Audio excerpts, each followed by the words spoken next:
Hi everyone, bonjour. It's Sue, and I am back with a video today talking about my scouting trip to France that is going to take place in first quarter of 2025. And as you can see, I'm thrilled that I am recording out on the patio today. There's a nice light breeze. It's still in the upper 90s, but I just couldn't stomach being stuck in the house all day long for another day. And neither could the dogs. So it's nice to be out here and to be with you. So today we're going to talk about travel plans, starting out and then ending up both in Paris, as you might imagine. And I live in Central Texas, so I can either leave from Austin, which is closest to me, or I can find perhaps better flights that are going to be leaving from either Houston or Dallas. So I'm totally game for either one of them. They're both fairly far away, but when you're making a trip of that magnitude, let's face it, that's not really that far away. So the first stop will be Texas to Paris.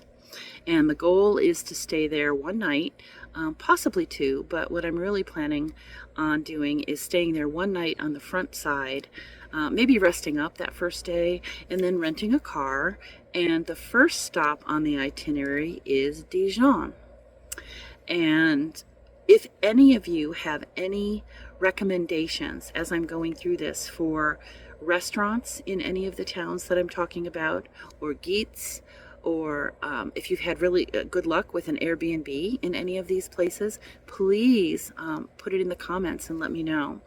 And also, if any of you have had extreme success with a rental car company, I had no problems when I rented a car back in 2012, but that's a long time ago. And if anybody has an outfit that they used that they just absolutely think was fantastic, put that in the comments also, or message me. I'd love to know who you used.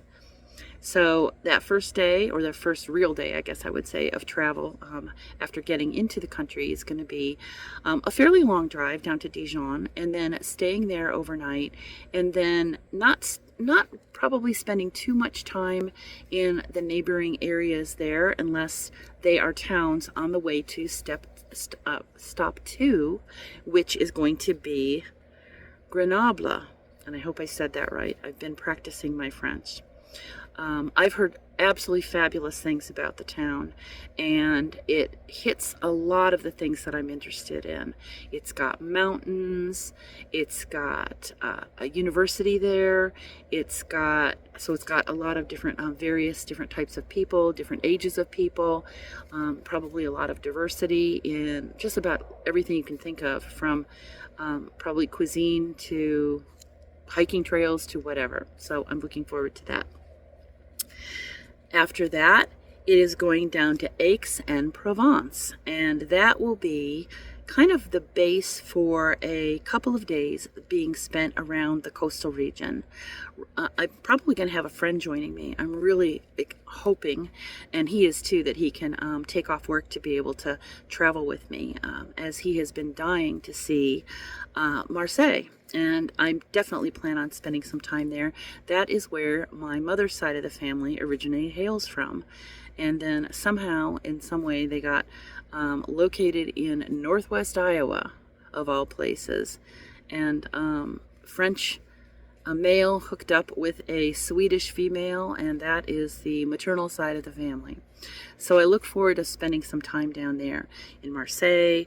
Also check out Nîmes, Avignon, Montpellier, and some of the little towns that are around all those areas. I don't really think I want to live on the coast. I love going to the beach and I love being on the coast, but for me that's more of a short-term vacation and not someplace to live. Over the years, I've really gravitated towards living more in the mountains and out in like hilly, kind of rugged areas.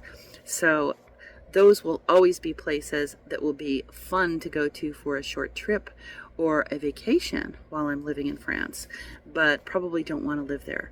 Plus, get really hot in the summer. And having lived in Phoenix for 8 years and now living in Central Texas, this will be 4 years this week that I've been in this location.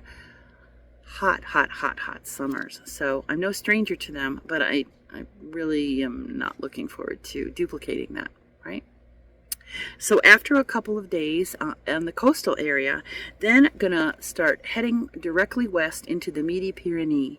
And this is the area that I absolutely love the most. There is just so much and there's so many places that I want to go to and so much to see, from Carcassonne down to, let's see what I've got here. I've got on my notes here because you're going to be able to see it in the map that is next to me, but I don't have that obviously in front of me. So a lot of the places surrounding Toulouse. So there's going to be Saint-Gaudens and Foix and Carcassonne and Tarbes and even Lourdes maybe, and Pau, which is probably the furthest west I want to go. I'm totally open to anything further west than that. I just haven't spent any time further west than that. So that's kind of my area that I guess I could call my stomping grounds. So that is going to be the focus of the next stage of the trip in that area. Moving on from there, we're going to move up a little bit northwest into the Bordeaux region, and some of the towns that I've heard are fantastic there that I want to check out are Bergerac and Cahors and Montauban and a couple of the other towns that are all around there. They just look beautiful in some of the travel videos that I've seen and in some of the YouTuber videos that I've seen as well. So they look like they would be really awesome places to basically park it and settle down. And then finally, after doing that, gonna scoot back down to Toulouse, spend a day or two in that city, which I absolutely love. And I didn't get to spend as much time as I wanted there in 2012 because we were skipping all over the place following the Tour de France. And then from Toulouse, take the train back up to Paris. And I've done that once before, and I thought it was absolutely fantastic. I was originally thinking of taking the train down to Lyon and then renting a car from there and heading up to Dijon. So that might be still in the plans. Not quite sure. We'll see. And then once in Paris, spend a day to maybe even 3 days there to enjoy a lot of the things that I kind of saw a little bit in 2012, but that was really a jammed up trip at the end of the Tour de France, and the city was still absolutely jam-packed with people from the final days of the tour. So it would be nice to be able to go there, of course, at a time of year when there's perhaps not as many people, but to go to a lot of the real awesome, iconic places to visit when it's not so busy. So that's pretty much the trip that I'm thinking of, and I'm really looking forward to it. If you saw my little short video from earlier this week, I did get my updated passport, so that is in the bag. Next step is going to be to coordinate with my friend to see what dates work well for him to be able to get off of work. And again, I retired at the end of May, so no big deal for me. I can pretty much go anytime.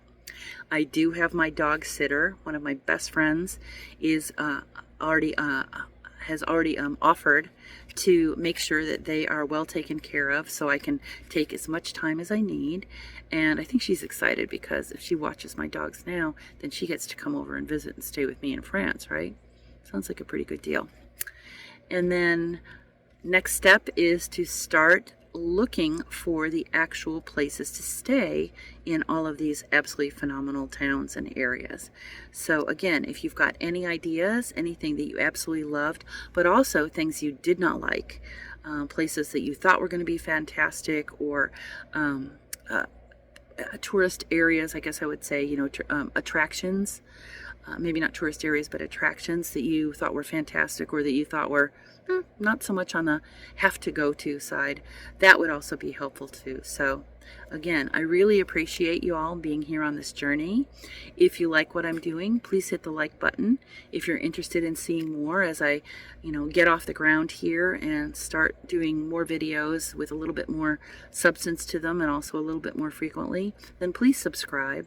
And I'd love to have your comments too. So again, hope you have a fantastic evening or morning wherever you are, and I'll see you again soon. Take care. Bonsoir.